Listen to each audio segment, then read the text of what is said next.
We aren't really worried about the IRA accounts. We can control that, but we're worried about this brokerage or non-qualified type account where we saved really well in a mutual fund. And this mutual fund was kicking out $50,000 to $85,000 a year just in capital gain distributions. You add in dividends, interest, right? All these other pieces. And all of a sudden our income is up to this 120, 140 type income range. With no Social Security, no income.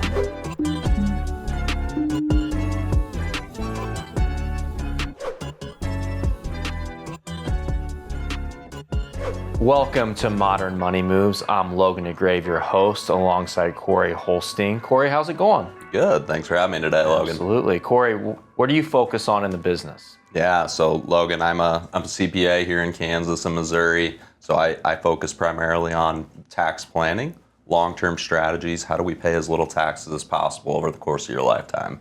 So one of the things is that when I was in my advisor seat and Corey was in more of his traditional CPA seat, but focused on tax planning, him and I worked on a number of households together. And I know we've talked a lot about modern money moves and really making it practical to everyday challenges that you're facing or you may be facing, or you know someone that's going through this financial hurdle or whatever it may be. But we did want to have a little quick case study today because this is one of the most successful, I think, long-term tax planning strategies that we've ever put in place, but not just the tax strategy, more of how it gave this couple the ability to live with confidence around things that they were not confident about before coming and working with Corey and myself at Modern Wealth Management.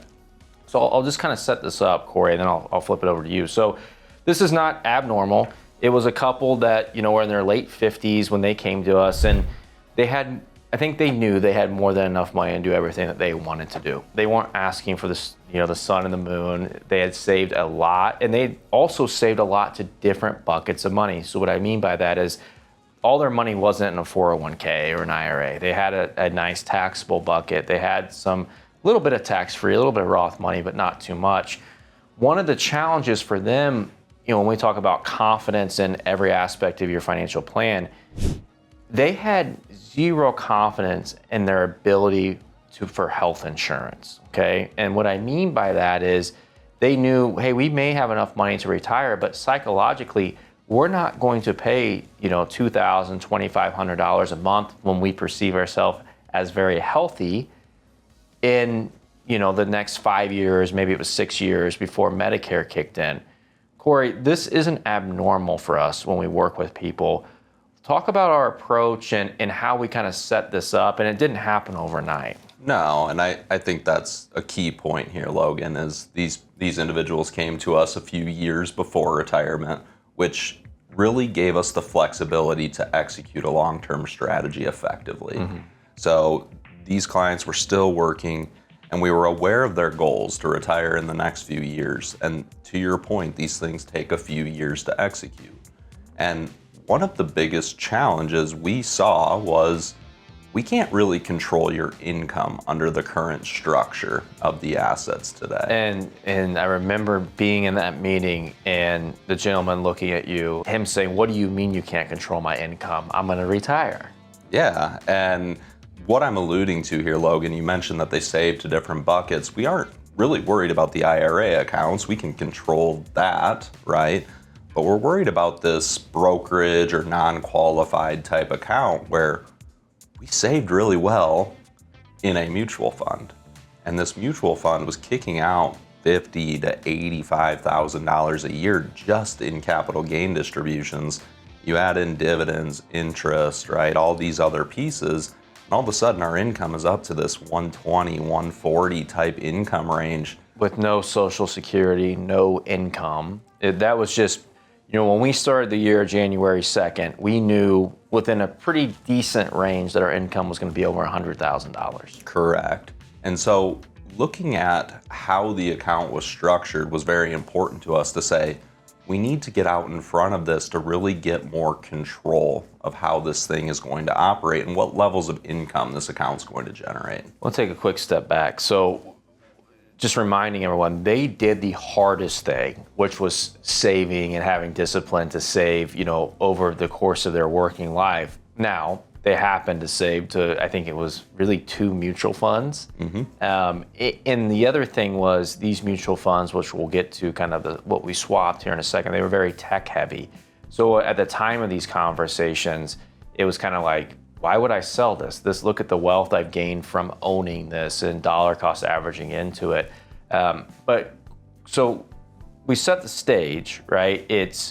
But tell people why that was a challenge for healthcare for them. Yeah, so really what we were looking at doing was saying, in order to achieve cost-effective health insurance, we were really looking at ACA, or Affordable Care Act, also known as Obamacare type insurance. And the way this program works, now this was a few years ago, there's actually been some changes to ACA in recent months, but this was where we had a soft cap with ACA. And what I mean by that is ACA is going to look at your income. Your income is going to dictate your premium that you pay on the exchange. There's what I refer to as a sticker price of the health insurance, full price for the coverage, but based off your income, the government will subsidize a portion of that premium. The higher your income goes, the less that subsidy is, i.e. you pay more for your health insurance. Yeah, and one of the things that we need to add here is, you've alluded to, we kind of had a runway. We were working with these people before retirement. We knew we were going to be able to get on COBRA for a year. Why was the COBRA year so critical for us? Because we had to realize a lot of capital gains. They had been dollar cost averaging into this mutual fund for maybe the last 20 or 30 years monthly. So, it had performed well. So Corey, they got on COBRA for a half year, right, or the full year, because with COBRA, we didn't have to worry about where our income was for healthcare. So how did we do the swap, and why did it work well? Yeah, so we utilized this time period both while we were working and this COBRA time period to really just start liquidating these capital gains, realizing these capital gains. And the nice thing for us, Logan, is we could take roughly $500,000 to $600,000 of capital gain income out when we were retired. And that was all happening at a 15. And they moved, and we didn't have any state taxes. And that was also beneficial for us, but that was happening at a 15% capital gain tax rate. Well, knowing that we had about a 2-year horizon, this really led to a lot of efficiency on the capital gain side. From the investment side, Logan, I believe it also solved some over-concentration type issues, right? We were heavy on the tech side, so you were able to find an equivalent or a better type investment structure that allowed for the similar objectives for the clients. Yeah, long term, it's actually been better for their real returns and been a lot more tax efficient. And, honestly, it gives us more flexibility. And to your point, we got better diversified. So, mechanically, all we did was we sold mutual funds over a couple of year period. We raised capital gains up to that 15% tax bracket. We know their long-term tax brackets, just because the wealth they've accumulated will be much higher than that. And I'm talking ordinary rates and potentially even capital gain rates, depending what happens with capital gains. But where we were going with this is they were able to have about 5 years of health insurance coverage. That was a fifth, right, approximately, for both of them of what it would have cost if we didn't get on this ACA type coverage. If we would have just went out to the marketplace and they just said, hey, look, this is what we need. So what this did, Corey, is, yes, we've been in the weeds on some mechanics. This allowed this couple to then kind of have confidence around the ability to go spend and do trips and do everything they want to do. Every review that we had, I was telling this guy to spend more money. There was a lot of things his wife wanted to do. And he goes, well, I can't because I got to pay this much for health insurance. It was a perceived challenge, but it was a real challenge. So what we were able to do is say, hey, look, Mr. and Mrs. Client, we're saving you, say, $1,500 a month of health insurance premiums for the next 5 years. That's a very nice trip, or 2 trips to take with the kids, or whatever you guys want to do. So what it did was it allowed them to have confidence in the ability to spend, because it really wasn't an excess capital outlay for them. Correct. And And Logan, from our vantage point, to your point, it well diversified their portfolio. It protected against some of the risks of how they were currently established. From my perspective, we cut their income, their quote unquote fixed income from the account from 120 down to about 50,000. And they didn't need the income, and it was just being it was just capital gain distributions. And it's not that the account hasn't performed. We still have now a big built-in gain on the account, but now at least we have control that we can exercise over the account. And that's become critical as ACA has changed for us as well. This wasn't something that we necessarily knew was going to happen, that ACA was going to change in 2026. Yeah. So this has allowed us to gain control early, created confidence in the plan, and now has allowed us to execute the plan longer than maybe we originally intended. Yeah, we talk about prepare, enjoy, and connect. They had done a great job of preparing for retirement. Then it was our job to kind of take what they had, I always say the stuff that they had, and maximize it so they could enjoy and connect with what they wanted to do. And I got an email the other day from this guy. He goes, hey, I need some money. We're going on a trip. And it makes me happy every time I get those emails. So that was the first piece of this, but we weren't done. So what we had done was we set up healthcare costs much cheaper. We diversified their portfolio. We lowered risk, right? To be clear, they didn't want to be at 100% equities in this account anymore. But what we also knew was there's going to come a time that once we get on Medicare, which they are today, now we did get extension of tax law, which was great.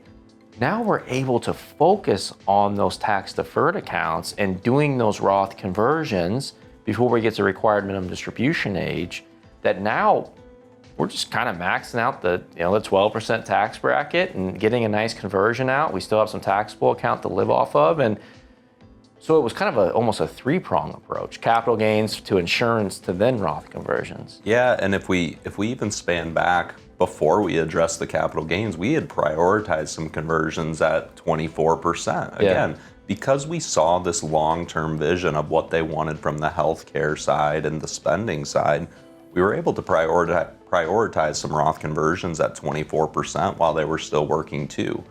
And that also gave us the flexibility to have confidence in the ACA health insurance type plan. And it's such a great point, because one of the things, if you're listening, you're probably like, well, you guys took gain off, you took some risk off the table. The markets have been great, over the last period. But what it allowed us to do was we took risk out of their taxable bucket. Talking about asset location, that's the money we knew we were going to need to spend today and tomorrow and the next day. When we did those Roth conversions, right? Now we have a long-term bucket of money that, let's take our equity risk there. If we want to be 100% equities, so the allocation didn't necessarily change as we did all this. And, it could have changed slightly, but overall it was just, where did we want to take the risk at? They're never going to, unless they really change their spending habits, spend that long-term bucket of money. That's going to go to the kids and the grandkids. And they're fine with that.